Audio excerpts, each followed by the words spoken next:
अस्सलाम वालेकुम व्यूअर्स, उम्मीद है आप सब खैरियत से होंगे।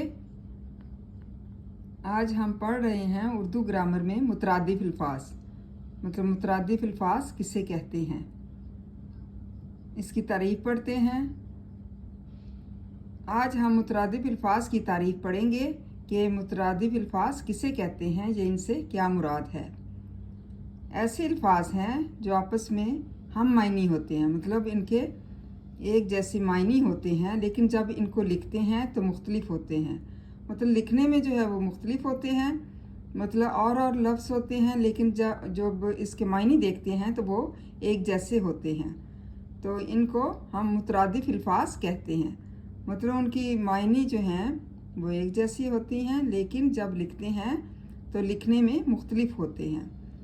सैकड़ों मुतरादिफ अल्फाज बोल चाल और तहरीर व तकरीर में इस्तेमाल होते हैं।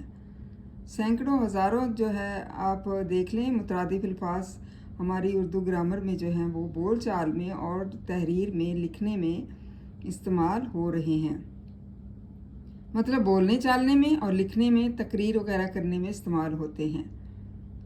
अब हम अल्फाज और मुतरादिफ अल्फाज लिखते हैं ताकि आपको वजाहत हो जाए, मतलब आपको इस बात की वजाहत हो जाए, पहचान हो जाए कि मुतरादिफ अल्फाज किसे कहते हैं। ज़ियाफ़त, दावत। ज़ियाफ़त किसे कहते हैं?